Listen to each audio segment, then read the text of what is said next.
Good evening, শুভ সন্ধ্যা। তো রান্নাঘর থেকে ভিডিওটাকে স্টার্ট করলাম। মাঝে বেশ কয়েকদিন একটুখানি রান্নাবান্না করে সবাইকে খাওয়ানো হয়ে গেছে, কিন্তু সেগুলো তোমাদের সাথে শেয়ার করতে পারিনি। তো দুদিন বাড়িতে ছিলাম না, ও দুধটাকে জাল দেয়নি, আর দুধটা হচ্ছে যে ছানা কেটে গেছে। তো মা আবার লেবুর রস দিয়ে ভালো করে ছানা কেটে দিয়েছে। তো ভাবছি যে একটু ছানার ডালনা করবো। আজকে তো মঙ্গলবার, নিরামিষ করেই করবো ছানার ডালনা। তো কীভাবে কি করছি চলো সেগুলো তোমাদের সাথে শেয়ার করি।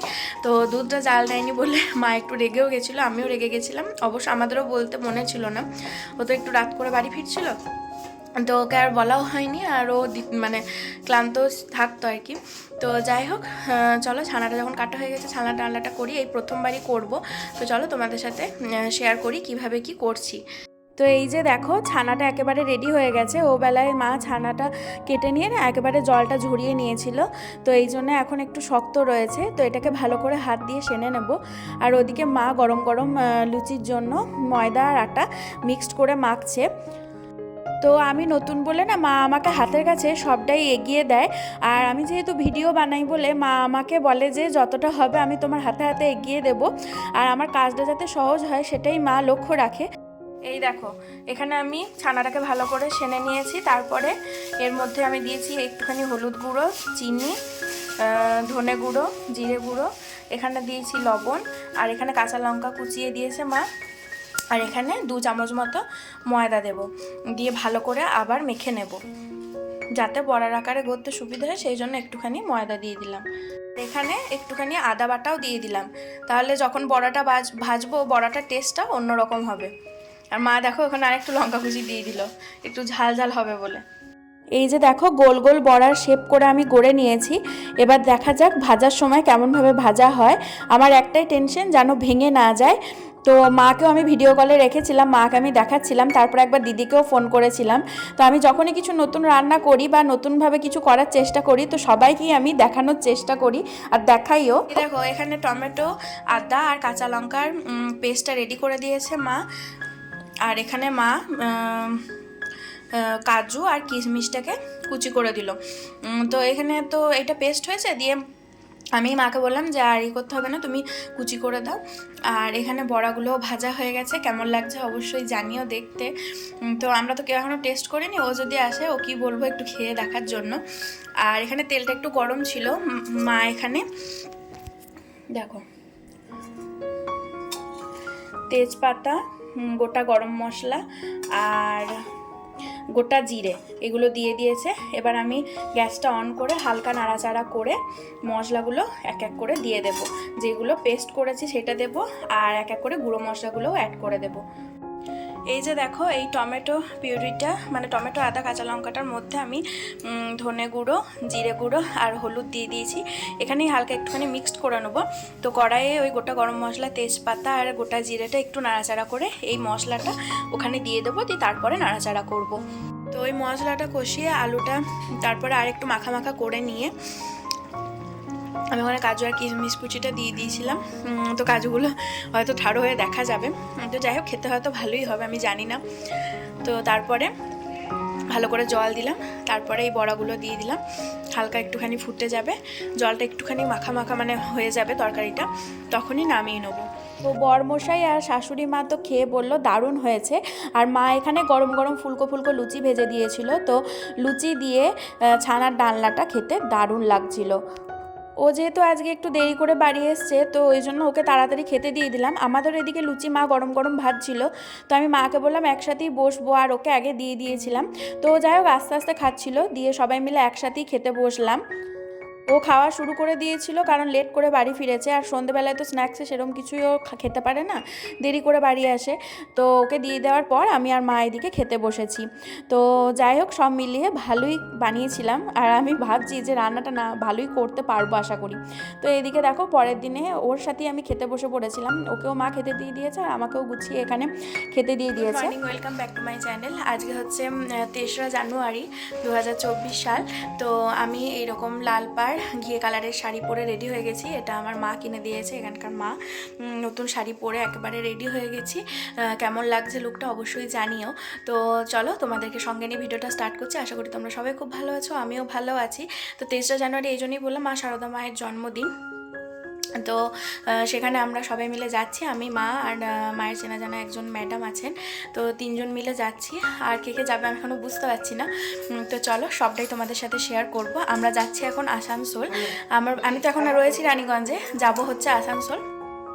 আসানসোলে রামকৃষ্ণ দেবের মঠে যাব, ওখানে মিশন আছে, ওখানেই আজকে সারাটা দিন কাটাবো। তো কেমন কি কাটাচ্ছি না কাটাচ্ছি, কেমন কি হতে চলেছে, তো সবটাই তোমাদের সাথে শেয়ার করব। সঙ্গে থাকো আর দেখতে থাকো। আমাদের বাড়ি থেকে ম্যাডামদের বাড়ি বেশি দূর নয়, কিন্তু যেহেতু শাড়ি পরেছি আর মায়েরও পায়ে একটু ব্যথা আছে, সেই জন্য আমরা টোটো করে নিয়েছি। তো এই টাইমটা হচ্ছে স্কুল টাইম, বাচ্চারা সবাই স্কুল যাচ্ছে, দেখতে এত ভালো লাগছে আর নিজের স্কুলের দিনগুলোর কথা মনে পড়ে যাচ্ছে। আর কি বলো তো, জানুয়ারি মাস, একেবারে নতুন নতুন, অনেকে নতুন ড্রেস পরে যাচ্ছে, কেউ নতুন ব্যাগ নিয়েছে, দেখতে এত ভালো লাগছে। তো তারপরে ম্যাডামের বাড়ি চলে এলাম। ম্যাডামের বিশাল বড় বাড়ি, আর বাড়িটা খুব সুন্দর করে সাজানো গোছানো। তো আমি হাতের কাছে যেটুকু পারলাম সেটুকুই ভিডিও করলাম। আর ম্যাডাম বারবার বলছিল একদিন ভালো করে আসবি, দিয়ে গোটা বাড়ি, আমার ছাদ বাগান সব ভিডিও করবি। আর মানে ম্যাডামের জিনিসের আর গাছপালার এত শখ, মানে যেখানেই যখন যায় সেখান থেকে প্রচুর প্রচুর জিনিস কিনে ঘরটা আর কি সাজায়। তো যাই হোক, এটা হচ্ছে যে দোতলায় ছিলাম, তো তিনতলায় আর একেবারে ছাদে প্রচুর ভালো ভালো জিনিস আছে। তো ম্যাডাম বলছিল আমার নাতির ছবিও তোল, ছেলে বৌমার এদেরও ভিডিও কর। তো মা আর ম্যাডাম সামনে যাচ্ছে, আর ওদিকেই আমাদের গাড়ি দাঁড়িয়ে আছে। ম্যাডামের বাড়িটা একটু গলির মধ্যে। তো এই যে উঠে পড়েছি, দিয়ে এখন আমরা এবার রওনা দেব। তো তারপরেই গেছিলাম হচ্ছে যে সেঙ্কো গোল্ডে ম্যাডাম নতুন বছরের জন্য সবাইকে ক্যালেন্ডার দিচ্ছিল, তো আমরা ওখানে নেমেছিলাম। তো আমরা এখন যাচ্ছি হচ্ছে রামকৃষ্ণদেবের মঠে, যেটা হচ্ছে আসানসোলে, সেটা তোমাদের আগেই বলেছি। তো ওই রামকৃষ্ণ মিশনই হচ্ছে আমার ভাগনা পড়ে, মানে রাজ পড়ে। তো প্রথমে আমাদের যাওয়ার কথা ছিল হচ্ছে যে ওই বুক স্টলটায়, মানে শোরুমটায়, যেটা স্বামী বিবেকানন্দ বা রামকৃষ্ণ দেব, সারদা দেবীর সব রকম জিনিস পাওয়া যায়, মানে পিকচার থেকে তারপরে বই, ধূপ, মানে একটা দোকান আর কি, সেখানে যাব। তো ওখানেই একেবারে হচ্ছে যে ওর পাশটাতেই হচ্ছে যে রামকৃষ্ণ মঠ। পরিবেশটা এত ভালো লাগছিল কি বলবো, কিন্তু এত ভিড় হয়েছিল আমি মানে ভাবতেও পারিনি যে এতটা ভিড় হবে। তো আমরা অনেকক্ষণ আগে পৌঁছে গেছিলাম, দিদি, রাজ আর জামাইবাবু অনেকটাই পরে এসেছে। আমরা এদিকে অনেক জিনিস দেখছিলাম, ম্যাডাম প্রচুর জিনিস কিনছিল। আমরাও এখান থেকে ধূপ, মা সারদা দেবী, শ্রীরামকৃষ্ণ দেব আর স্বামী বিবেকানন্দের একটা একসাথে ওই ওভাল টাইপের যে ছবি আছে, সেই ছবিটা একটা কিনেছিলাম। আর ম্যাডাম আমাদেরকে এখান থেকে একটা দুর্গা ঠাকুরের পিকচার কিনে দিয়েছিল। তো এই যে দেখো সামনে কত জ্যাম লেগে গেছে, এইদিকে রাস্তাটা সেরকমভাবে কাউকেই ঢুকতে দেওয়া হচ্ছে না, কারণ এখন মানে এখানে ভোগ প্রসাদ খাওয়ানো হবে, তো এত মানুষের ভিড় লেগেছে। আমাদের অনেকটা সময় এখানেই কেটে গেল। তো তারপরে যখন ওই দিকটায় গেলাম, মানে এদিকে দিয়ে একটা রাস্তা আছে শোরুমের পাশটা দিয়েই, আমরা মেন গেটটা দিয়ে ঢুকে নিই। তো শোরুমের পাশ দিয়ে মানে যেতে যেতে দেখতে পাচ্ছি বিশাল লম্বা লাইন পড়েছে। আমি জানি না লাইনটা শুরু কোথায় বা শেষ কোথায়, আমি দূর থেকে দেখতে পাচ্ছি। আর দূর থেকে রামকৃষ্ণ দেবের মঠটাকেও দেখতে পাচ্ছি, বেশ ভালো লাগছিল। আর এখন নতুন নতুন গাছপালা সব লাগানো হয়েছে, মানে ছোট ছোট গাছগুলো, তো সব গাছে এখনও ফুলও ফোটেনি ঠিক করে। তো আমরা প্রথমে বুঝতে পারিনি যে এটা খাবারের লাইন। তো আমরা এদিকে ওদিকে একটু ঘোরাঘুরি করছিলাম, দেখছিলাম। তো আমরা তখন মন্দিরেও যাইনি, লাইনেই দাঁড়িয়ে গেছিলাম খাবারের লাইনে। তো খাওয়া টাওয়ার পর আমরা অনেকক্ষণ ওয়েট করেছি, তারপরে মন্দির আর কি খুলেছিল। মন্দির 3:30-র পর খোলে। তো আমরা এখান থেকে গুড়ও নেব ভেবেছিলাম। এখানে মিশনের, মানে রামকৃষ্ণ মিশনের পাশেই হচ্ছে আখের শাল রয়েছে, এই বাউন্ডারির মধ্যেই। তো ওখানেই নলেন গুড় আর খেজুর গুড়ের পাটালি আর কি, দুরকম পাটালি এখানে পাওয়া যাচ্ছে। তো এই যে দেখো দিদি, জামাইবাবু, রাজ এখানে জয়েন করেছে। জামাইবাবুর আসতে একটু লেট হয়েছিল, আবার দিদির ওখানে অনেকজন ভাড়া থাকে, তো মানে দিদিরাও ভাড়া থাকে। তো ওখানেও অনেকজন এসছিল, দোলন্দি, তারপরে আরও অনেকজন এসছিল খিচুড়ি প্রসাদ খাওয়ার জন্য। তো এখানে এত ভিড় ছিল, প্রচুর ভিড় আর বিশাল বড় লাইন। আমরা মোটামুটি মনে হয় 1000 লোকের পিছনে দাঁড়িয়েছিলাম।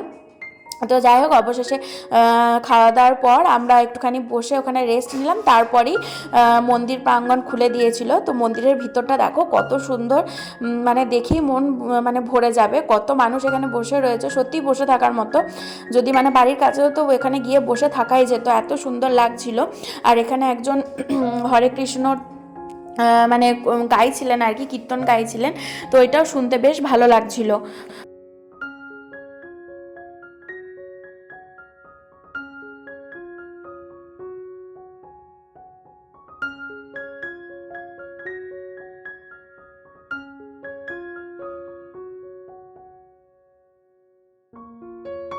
আমাদের সাথে আরও একজন ম্যাডাম গেছিলেন, উনি ওনার ছেলেকে নিয়ে গেছিলো আর কি।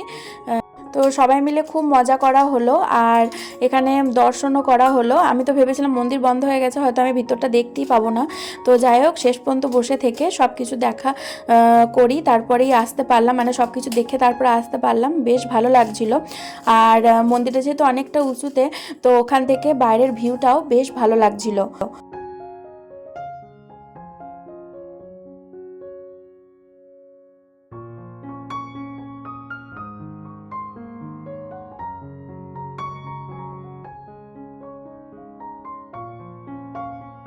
তো যে ম্যাডাম আমাদেরকে নিয়ে গেছিলেন, উনি মহারাজের সাথে দেখা করবেন বলে অনেকক্ষণ ধরেই ওয়েট করছিলেন।